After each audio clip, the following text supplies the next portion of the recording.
Tilehurst End podcast by Reading fans for Reading fans. Hello and welcome to the Tilehurst End weekend preview. Reading were knocked out of the FA Cup last weekend by Manchester United, but a promising performance at Old Trafford, along with two new signings this week, has provided a bit of hope ahead of the visit of Nottingham Forest this Saturday. My name is Olly Allen, your host for today's show, and I'm pleased to say that I'm joined as ever by the Working Papers' Tom Crocker. How's it going, Tom? Yeah, not too bad, thank you. As you say, a bit of encouragement on Saturday. Hopefully they can use it this time rather than the last time we had a bit of encouragement at QPR. But yeah, not too bad, thank you. Yourself? As well as a Reading fan can be, I think, at the moment, considering the current predicament. But yeah, I was going to mention sort of what that performance means at Old Trafford. Obviously, because despite the defeat, there was plenty to take heart from. I think we had more possession and more shots, just lacked that cutting edge in the final third. But I think there were lots of pundits, perhaps, who hadn't seen much of Reading this season, sort of wondering why we were second from bottom in the Championship, considering that performance. But as you mentioned, we have seen this before, really. We've put in a promising performances like this throughout the season and have failed to build on them in the next game, as you mentioned.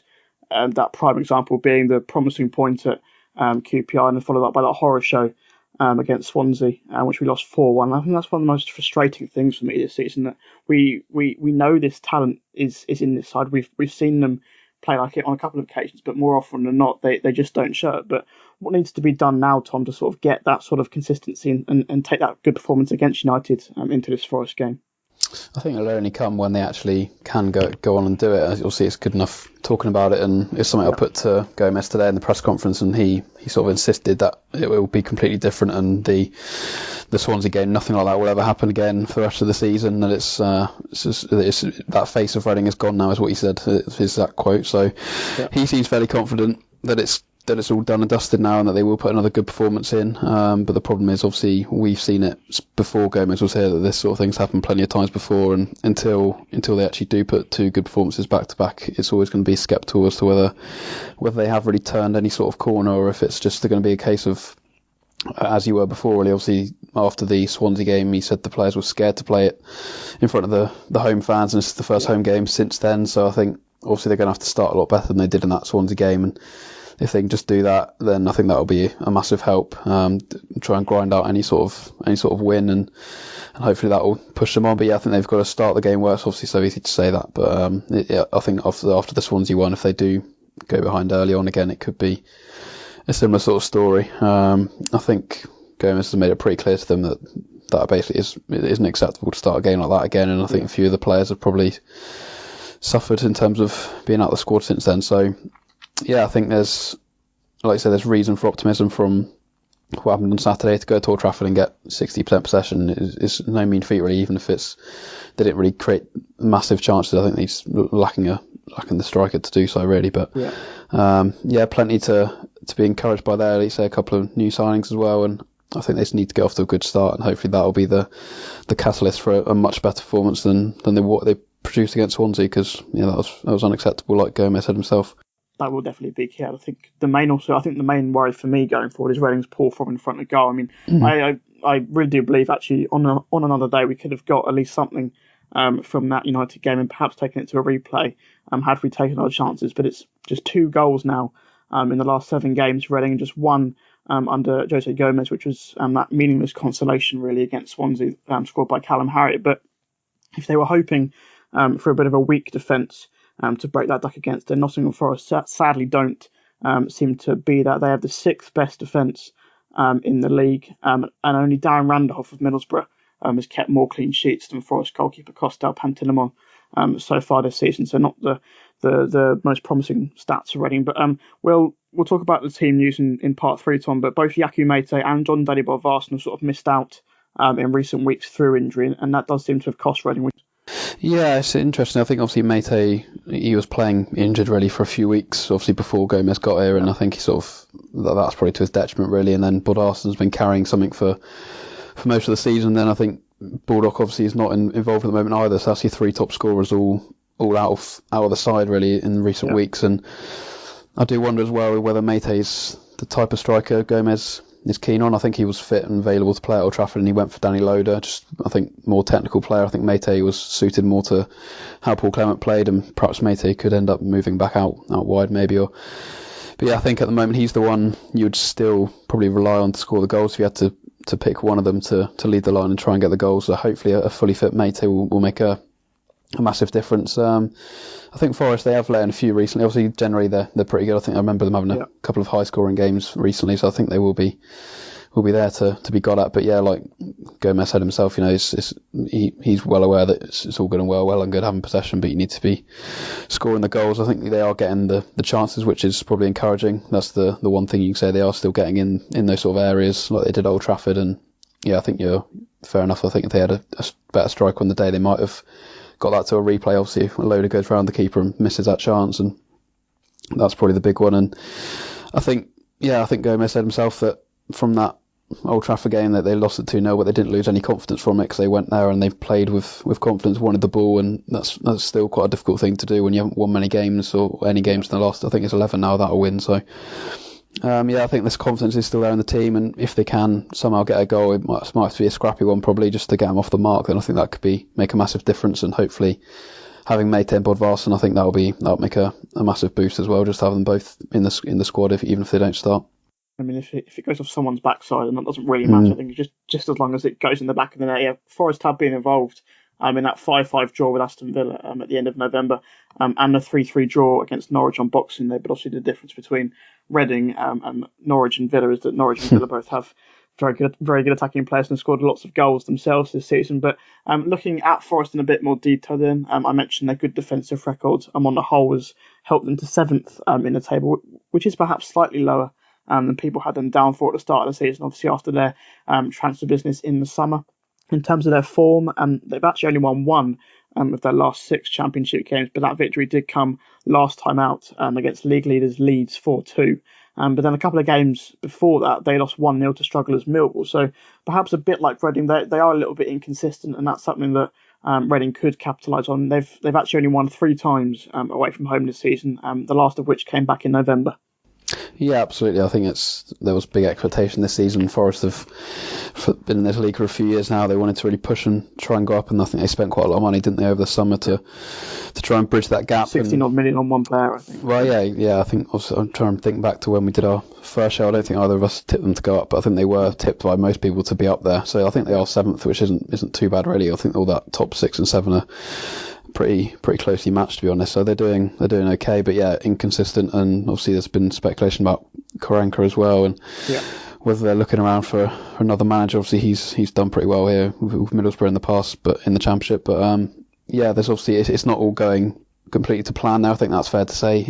Despite the fact they are up in 7th, they've lost a few games, losing to Millwall, and that'll give Reading plenty of hope, I'm sure. Obviously Millwall down there with Reading, so. Yeah. It feels very similar, to be honest, to how we were a couple of weeks ago after the QPR game, going into a home game against Swansea. It feels kind of similar, this game at home against Forest. It's both sort of in and around top middle of the table, and it's a game in the Championship that you can win if you produce on the day, but Reading just simply didn't do that against Swansea. If they can do it against Forest, they certainly can get something out of it. But I think it relies as much on Reading as it does to what Forest do, really. They'll come expecting they can get the points, but if Reading can produce anything like what they have done in some of their away games, I think they can give them a game. I mean, certainly, probably from Forest's perspective, a game against a team 23rd on the table is one that they'll be looking at as trying to get 3 points in their push for the top 6. They are the favourites for this game, and with the bookmakers, the most common odds available being 6-5 for Forest to take all 3 points. That's according to odds checker #GambleAware. Reading are 12-5, and the draw is 23-10, which I don't actually think is that bad, considering Forest have drawn 8 of their 13 away games this season. So we'll get on to our predictions later on in the show, but that's a little hint towards what I think might happen. But as you mentioned, Tom, one thing that might be taken into the equation is the future of Forest manager Aitor Karanka, because there were reports this morning, Thursday morning, that today might be the day that he got sacked. At a time of recording, he is still in a job, but is this still a good thing for Reading? All this sort of perhaps uncertainty, or should it not really affect them? And obviously, Karanka, if he is in charge, might put a little bit more pressure on his players, so there could be some nerves on their side. And of course, obviously, Jose Gomes himself has said that Reading was scared against Swansea on New Year's Day. Yeah, I think it can't really be a good thing for Forest. What's going on in that sort of speculation? We've seen it plenty of times at Reading and any other club, really. If a manager comes in knowing that there's speculation about his job, obviously he may well not be there this Saturday. It looks unlikely now. I'd be surprised to see a change on a Friday just before a game, but stranger things have happened. But yeah, if I think Reading might be able to use it to their advantage if they can get off to a good start. Really, if they can put Forest under pressure. So I'm not entirely sure what the fan sort of view is of Karanka. I'm sure we'll get into that with your fan view, but clearly there is some sort of disruption up there, given that his job is supposedly under threat and they've lost a couple of games recently. So I think Reading I think Reading can use that to their advantage if they can do something themselves. Obviously, if Forest come and get an early goal, then the away fans won't be too fussed. They'll just be looking for the win. They won't be too worried about the manager for those sort of 90 minutes. But yeah, it's something that can come into play if you can get off to a decent start, and hopefully Reading can play into that. And I'm sure they'll just be focusing on their own job really, rather than worrying too much about what's going on at Forest.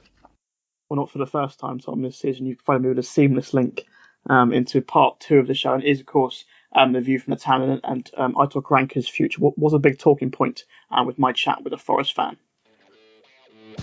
The view from the town end. What do the opposition think? View from the town end time now, and with Reading hosting Nottingham Forest on Saturday. This week, I'm joined by Forest fan Rich Ferraro. How's it going, Rich? Yeah, good, thank you. How are you? I'm as well as a Reading fan can be at the moment, I think, in our current predicament, probably. Well, you're only mirroring what Forest fans have had for many years, which is, just change your managers, fine. Yeah. I mean, we never going to lead to anything good or bad. Well, I mean, hopefully. We spoke way back in August ahead of the reverse fixture between Reading and Forest. That was only the second game of the season, and Forest won that one 1-0. How's the campaign gone for you guys since then? Obviously, currently 7th in the table and 4 points off the playoffs, but currently on a run of just one win in 6 games, although that did come last time out against leaders Leeds. Yeah, I mean, I think now, I to be honest, I don't remember what the conversation was like last time we spoke, but I think realistically, if we'd said we were in and around the playoffs, we'd have been relatively happy with that. I think it's proven to be a much tighter division from about 12th place upwards than anyone could have predicted. And I still think, well, my personal view, and I've said this many times on the Forest Ramble podcast, is I don't really care much for league placings before December, but now that we're in the new year, it's time to start looking at the table. And what really matters is a combination of points and performances, which I know possibly hurts a little bit, bearing in mind that you guys haven't really got much of either. I mean, I think we're on a run of 10 games or something without a win so far, but I mean, obviously only slightly worse than you guys. But I actually went back yesterday and listened to that conversation we had back in August. You said that promotion was the aim, and considering the summer signings that had been made, sort of the team should be challenging at the top of the table. Does that remain the case? I mean, obviously from the outside looking in, I mean, it seems as though whilst you are still in the mix for the playoffs, you seem to draw quite a lot of games as opposed to winning them, and that's perhaps what's costing you at the moment. Well, I mean, right now, I think, again, the nature of the division being what it is, we went through that little spell through December where we weren't really winning, and that was brought to an end with the New Year's Day match against Leeds. So December wasn't a good month. It never is for Forest. I always seem to recall Forest dropping off a little bit in December. Yeah, well, this is something we discussed on our podcast. Is for people, for Forest fans of our sort of generation, it's quite normal, really. For some reason, I don't know if it's the cold weather or what, but Forest always seem to drop off there. And I certainly also think that in this case, with Karanka's style of play, he does demand quite a high intensity, and therefore I think there's been an element of fatigue. There's been a few injuries kicking in as well. So all of those factors combined meant that we didn't have a good December. And it was a real mix where we're having some really promising performances bringing draws, and then some absolutely blooming awful performances which culminated in defeats. With this poor run of form that Forest have been, obviously barring that win on New Year's Day, but there's been a bit of speculation around Aitor Karanka's future, whether he'll be in a job for much longer or not. What's your view on the whole situation? Is his time perhaps up, or has that victory over Leeds given him a little bit more time? Well, when you've got a Greek owner who is apparently quite volatile, you never quite know. Personally, I think that it would be a mistake to change the management, because it's not like the situation where you're in danger of going down, the situation that Reading fans undoubtedly have felt that they're in, where you're in danger of going down and really stagnating unless you change. So you want for an upturn in results to kind of preserve your status. If you're aiming for promotion, it's very rare that a change of manager actually improves results significantly to be able to get promotion. The other thing I would say is that Karanka's one of literally just a handful of managers in the last 10 years who've managed to hold on to their job for a year or more. And he's only just passed that magical 12-month mark. I think especially you also probably have to look at who would be available to come in. I think Reading found this themselves when obviously they sacked Paul Clement back in December and were turned down by a couple of managers. And we saw even with Stoke in the last couple of days, they obviously went after Slavica Jokanovic, but he turned them down. And obviously they've ended up going with Nathan Jones at Stoke. But I suppose that's what also Forest will have to consider if they do sack Karanka, who realistically could come in and sort of give them that push to the playoffs, I suppose. Well, yeah, exactly. And the thing that I personally like about Karanka, and football being what it is a very tribal game, isn't it? So some people are very much pro Karanka and some people are very anti Karanka, and apparently there's no grounds in between. But I think I like Karanka for the fact that he is a manager who has had success in this division recently in a similar kind of situation of being at a club with some money to spend, but has been on a bit of a downturn in the just recent past. And that's exactly what he walked into at Middlesbrough. The thing that was interesting was how he played it with the media when the speculation and knives were out. And he was saying, well, I was given a 2.5-year contract and I took 2.5 years to really get promotion at Middlesbrough. Yeah. So you just wonder if there's communication issues. I mean, to be honest, how many owners of football clubs can you really trust?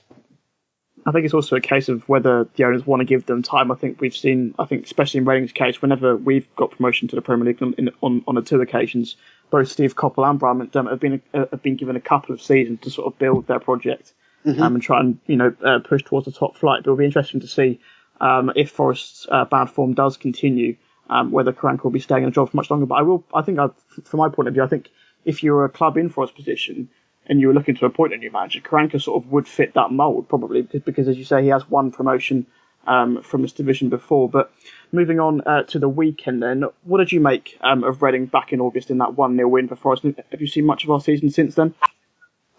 Well, I mean, I obviously ended up being a tight one, and it was decided with a late goal, sort of, which kind of came out of nowhere. But the reports that I heard suggested that it was, Forest were workmanlike, but probably the better team, and in a way, I guess that kind of, from your point of view, that sums up the way the season's gone, where you put in a workmanlike performance and then ultimately fall. I think that what's very clear is that Reading, I'm a big believer that if you want to achieve success in the English game at the moment, you need to go into every season with a better squad than you had the season before. And I just don't see that Reading have got a better squad than they had before. I was going to say, actually, that game probably set us up for the whole season in terms of the fact that we stayed in the game for the majority of it, but sort of put in a really quite a bad second half performance and ended up losing to a goal sort of towards the end of the game. But as for yourselves, who should Reading fans look out for at the weekend? Who might be the key player for Forest? Well, I mean, I think in terms of as a danger man, the real sort of star of 2018 has been Joe Lolly. What I would say is that he has looked a bit knackered in the last few matches, and he was more or less playing on one leg against Leeds.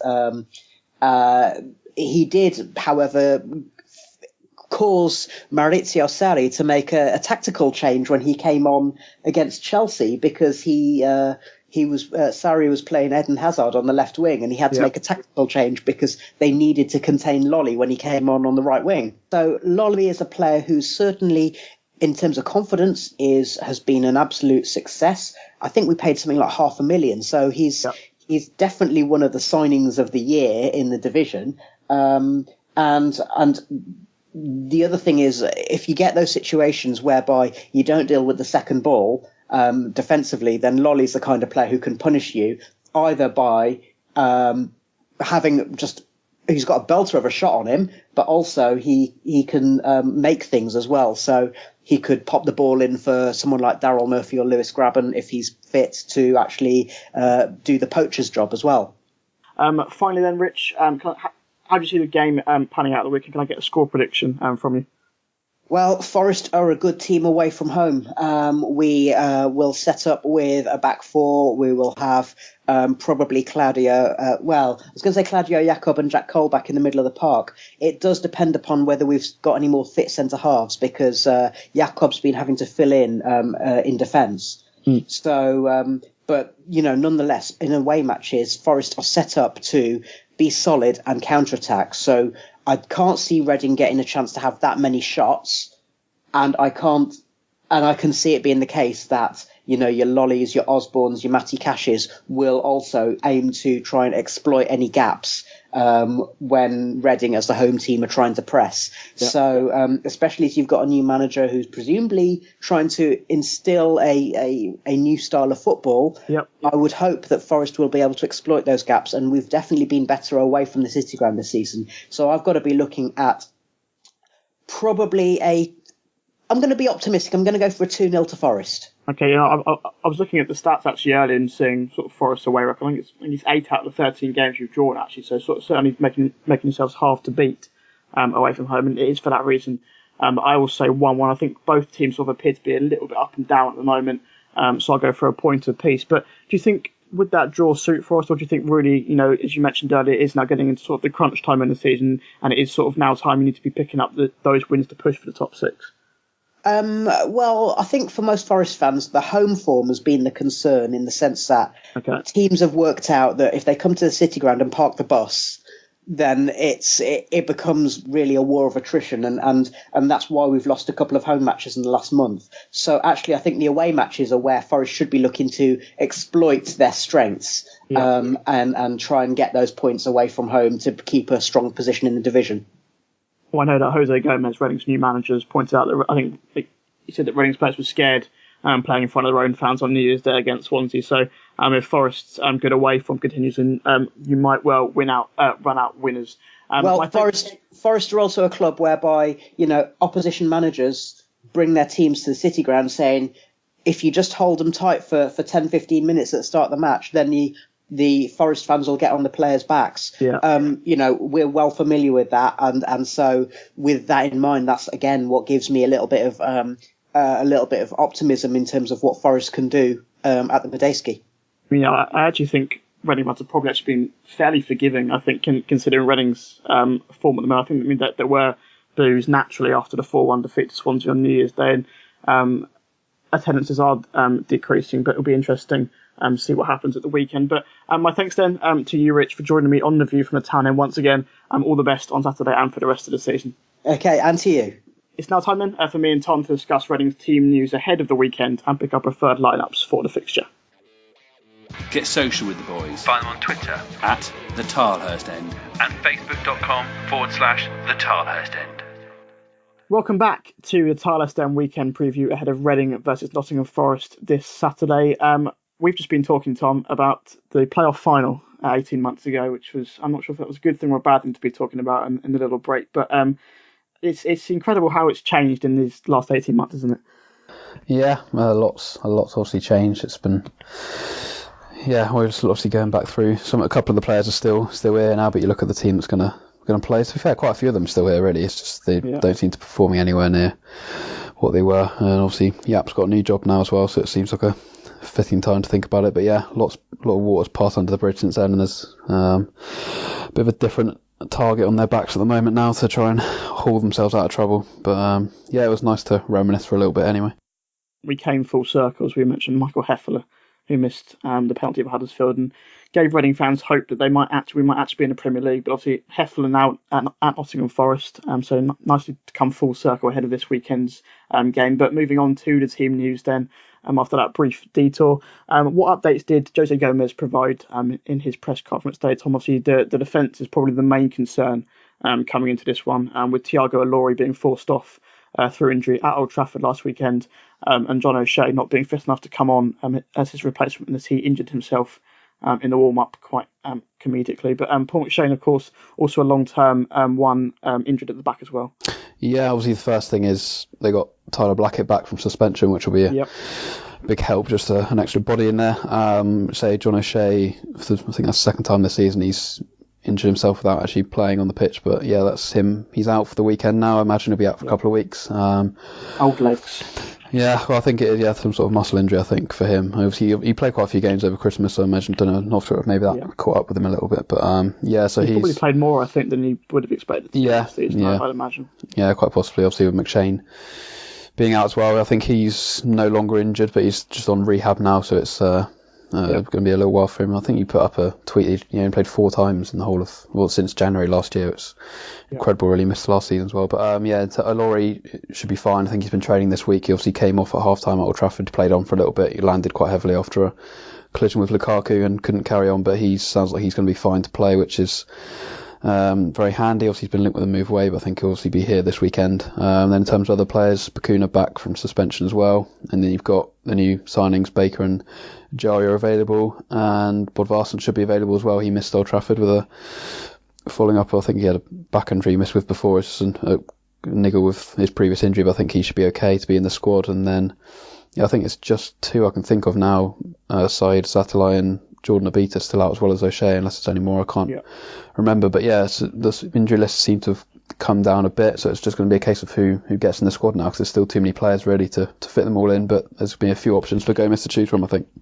Is Sam Baldock available? Is he fit, or is he injured? Or I think he's one of the ones that's a bit of an unknown at the moment. Yeah, I think he is fit as far as I'm aware. There's no mention of an injury that I'm aware of. I think he's been at the game. He's been at home games anyway, but just not really been involved. Obviously since Gomes came in, so he's still an option while he's at the club. Obviously they spent money on him in the summer, and he's available, as are some of the other guys who haven't been in the squad recently. But it seems unlikely they'll just throw him back in. But I think he is. I think he's available if needed.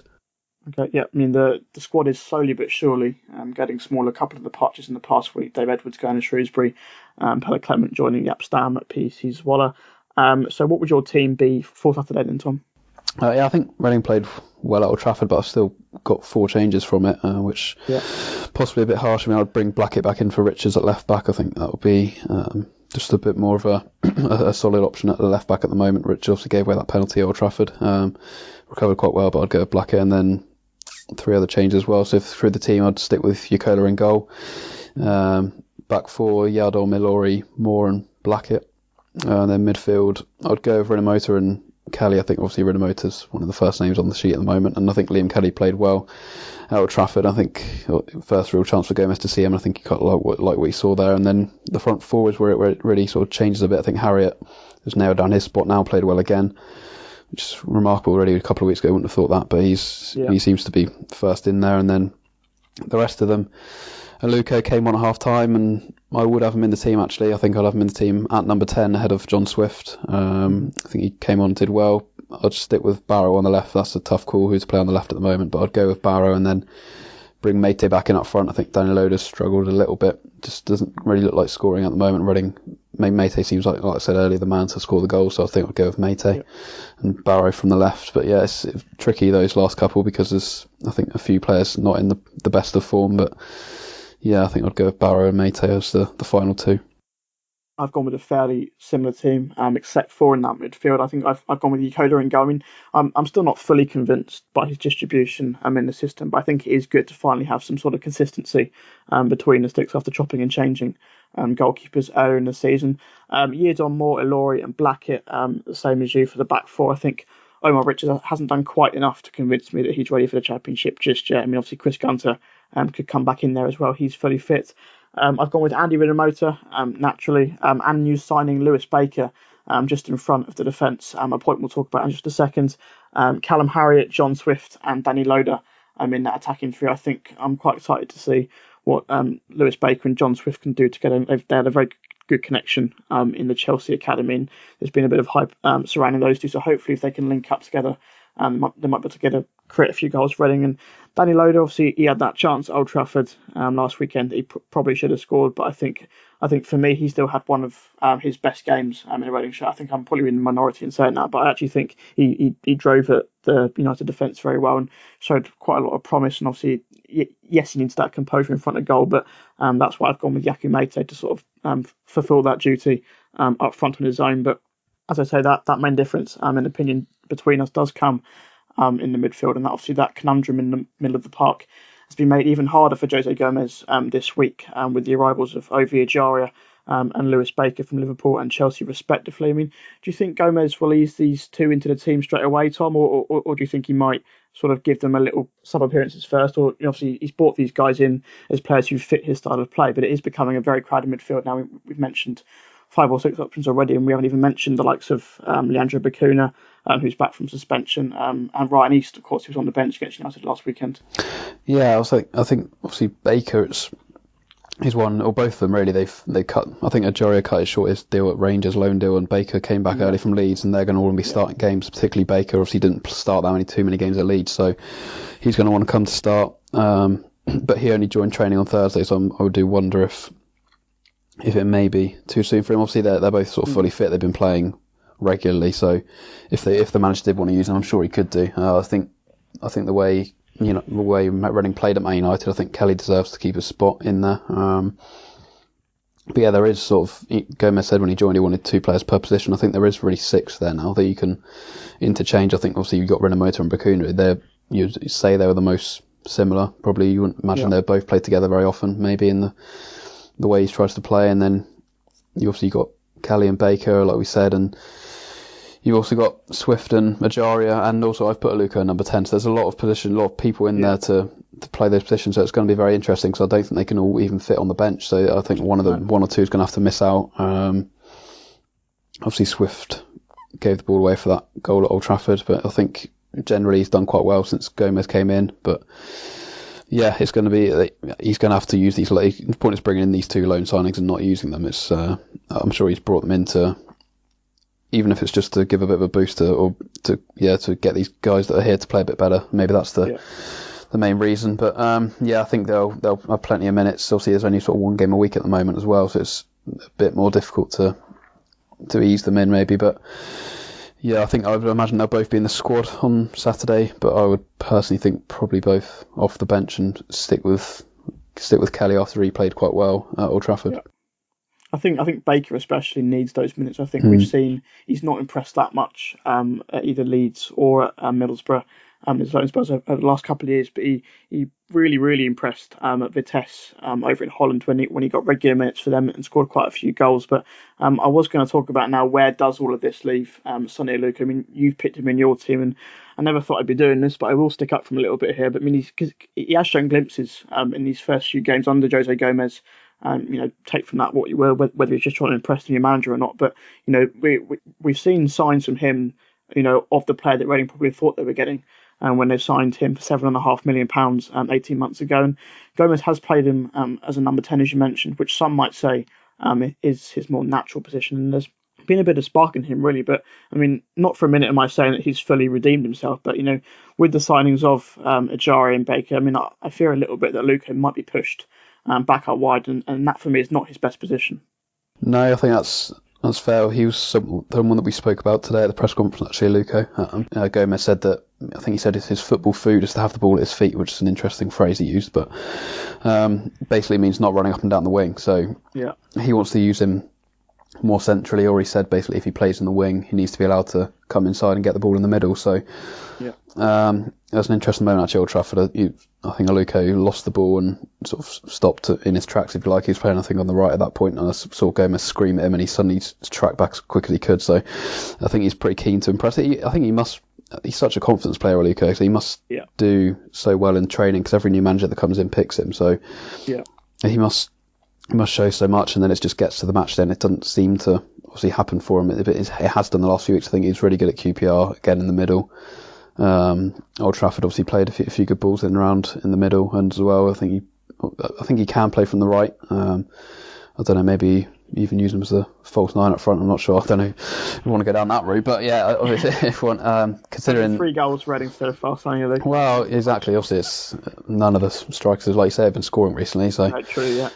If you've got so many midfielders, you've got to fit them in somewhere. But yeah, I think it's more likely he'll probably move back out to the wing. But I'd be very reluctant to move Harriet away from the right wing at the moment as well. So it's a bit of a dilemma. Obviously, I don't think Barry's been playing great on the other side, so I think you could probably get them all in somehow. But he's certainly improved under Gomes, but. Yeah, I think he needs to obviously do it in a home game now for the fans, for most of the fans to see, and hopefully he can do that this weekend.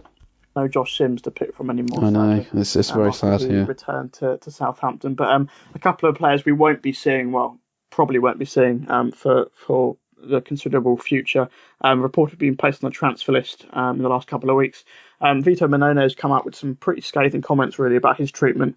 So it's safe to say we won't be seeing him in goal anytime soon. David Myler's usually very vocal on social media, but he's told supporters this morning to stop messaging him about the situation as there's enough negativity around the place at the moment, which is probably a fair comment.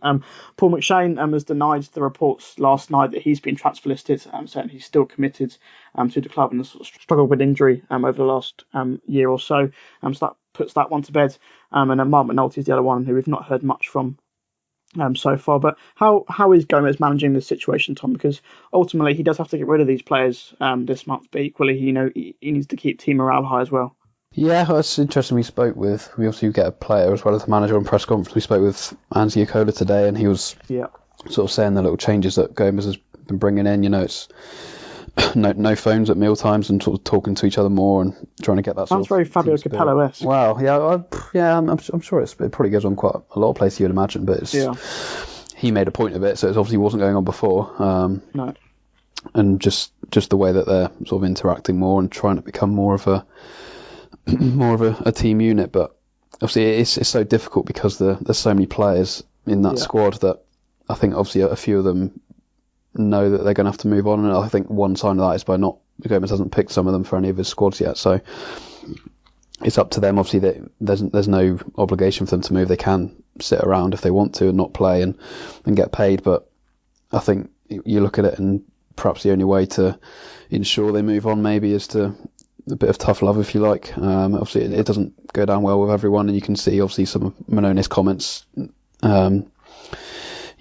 obviously it can make you feel a bit uncomfortable maybe of some of the things, but he's obviously out of favour and not going to get picked under the new manager, it looks like, and a couple of the other ones as well. Gomes today said he thinks maybe 5 or 6 more are going to leave still, so that's even more on top of the ones we just said then, so I'm not entirely sure who they're going to be. Obviously it'll be the ones who aren't obviously playing at the moment. I think there's going to be another one coming in, I think possibly even before the weekend, so that'll knock somebody else down the pecking order. But yeah, I think that's one of the biggest. What sort of position are we? I'm not entirely sure. Obviously, there's been a link with Joel Pereira at Man United, so possibly in goal would make sense if Mannone is out the squad now. Possibly moving on and bringing in another goalkeeper could be a way around it. Obviously, playing out the back is such a big thing for Gomes. So but yeah, I think there could be. He said he wants another one player in, and 5 or 6 to go. So. It's just such a big overhaul to do, especially in January, but I think we all sort of knew it was. I think that's a big problem in the first half of the season. You can't keep that many players happy. I thought that would be a problem, and I think it pretty much turned out that it was. Clement had too many players, and he kept chopping and changing the team. I think now in the longer term, it'll be much better for the club. In the short term, obviously, it's going to upset a few, but I think Gomes is managing it as best he can. I think the ones who are in his squad at the moment seem to be happier, so. Yeah, hopefully they seem to be translating that on the pitch in some games. And if they can do that at the weekend, then I think the fans will be happy with how Gomes is treating it. They all seem to be taken to the new manager quite well, I think, from what I've seen anyway. And we obviously don't get to see everything that goes on behind the scenes. I mean, something might have happened with the likes of Mannone and Myler that we don't quite know about. But yeah, I think certainly from my perspective, Gomes is sort of his charisma and sort of the way he speaks interviews when his English isn't perfect. It's very good, but it's not perfect. So it's those quirky phrases, as you mentioned. I think Aluko's football food is the ball at his feet. So I think Reading fans have warmed to him quite well. And I think, as you said, I mean, he was always going to have to be brutal this month in terms of the players he got rid of. But prediction time for this Forest game then, Tom, how do you see the game panning out? I'm going to go for a draw. I think, like you said, you probably will as well. But I'm going to go for 2-2. I think not 5-5 or 4-4. Not 5-5 or 4-4. I think 2-2. I can't imagine many other people say 2-2 for starters. So I was going to go 1-1 again, but it never seems to be 1-1 when I say it. So I'll go for 2. Like I say, Forest they have let in a few on occasion, but yeah, I think there's been a lot of work in training this week on finishing those chances off that they get in around the box. So I'm hoping that we'll see that at the weekend, and I'm sure there'll still be a few issues at the back as well. So yeah, we'll go for 2-2, which wouldn't really be ideal. Reading need to be winning games, but Forest are a decent team. I think 2-2 wouldn't be a terrible result. Obviously, it depends what goes on elsewhere, but yeah, I'll say 2-2 for this one. This is quite a tricky one to call for me. I think, part of me wants to sort of get carried along. I'm on the hype train of Jose Gomes and his performance against Man United. Remember Swansea? We said that on Swansea, didn't we? Yeah, I was just about to say that, but then at the same time, I'm well aware that Reading are incredibly inconsistent, and I predicted a 3-1 win against Swansea. After that positivity against QPR, we ended up losing 4-1. And also, Forest are a very good side. They're 7th in the table. Obviously their form's not been great recently, but they beat Leeds last week, and that's no mean feat, considering Leeds are top of the table at the moment. So I'm going to go straight down the middle with a 1-1 draw. But as hinted at there, Tom, potentially that could leave us 7 points adrift if we do draw, and Rotherham beat Ipswich, which is a key game sort of for Reading, but not concerning Reading. But obviously, with games against Aston Villa and against Derby to come, which is next weekend, whether we win on Saturday and that Rotherham Ipswich game might transpire to be quite a key weekend in the season. Yeah, I guess we want Ipswich to win, really, don't we? But it's probably.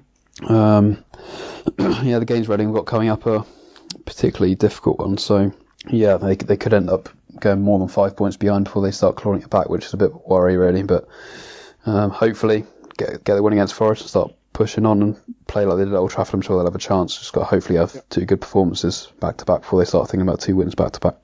That game against Bolton, it's meant to be in 2 weeks' time, and will be rescheduled because Bolton progressed to the FA Cup 4th round, but that one will be a key one for Reading. Obviously, lots going on at Bolton in the last couple of days with potential winding up orders, and that statement that they released on their club website yesterday is well worth the read. If you haven't read that already, Ken Anderson coming out with some lines of comedy gold, I'll put it, but he launches quite a scathing attack at the Forest Green Rovers chairman, but that's well worth a read. But this is a Reading podcast, so we'll focus on Reading matters, and indeed the main podcast with Mark Mayo will be back early next week to look back on the Nottingham Forest game. Mark was joined by podcast veteran Westy to look back on the defeat at Man United last weekend. So if you didn't think we'd covered that game on enough detail on this show, that is why, so go back and listen to that one if you haven't already. Meanwhile, this show, the weekend preview, will be back next weekend as Reading prepare to travel to Derby in the reverse fixture of that opening day encounter that Reading lost 2-1 and set themselves up for the poor season that has transpired since. In the meantime, there's plenty of content over on the website, thetilehurst.com, for you to go over and read. We've got town ends on both of our new signings, Baker and Ajaria, from fans of clubs who they've been at in the past. So go and check those out to find out a little bit more about what sort of players they are. And Mark, podcast host, penned an excellent piece this morning on how Jose Gomes is signing the players who sort of suit his system, in Baker and Ajaria. There will, of course, be plenty of full coverage of the Forest game this weekend as well. On a similar note, Tom, what can we look forward to on the Wokingham paper in the next few days or so? Yeah, so plenty of up. Obviously, all the Old Trafford fallout and stuff from Gomes and Yokola today will be up. Some of the Gomes stuff is up now, and hopefully some of the more by the time this goes out. Also got Simeon Pickup's column will be up as well. He's sort of saying this weekend is a must-win game, he thinks, so we've got that going up. And also, obviously, on to the game on Saturday, will be there for all the coverage. That'll be on wokinhampaper.com and on my Twitter at Tom J. Crocker. Fantastic. Make sure you go and check all of that out. All that's left for me to say then, Tom, is thank you very much for joining me on the Tilehurst Down Weekend Preview as ever this week. No problem. Thank you, Ollie. And as always, a big thank you to you at home for listening. Reading could be 8 points adrift of safety at full time on Saturday, but surely Jose Gomes can finally get his first win in charge, right? Come on, you Oz. The Tilehurst End podcast by Reading fans for Reading fans.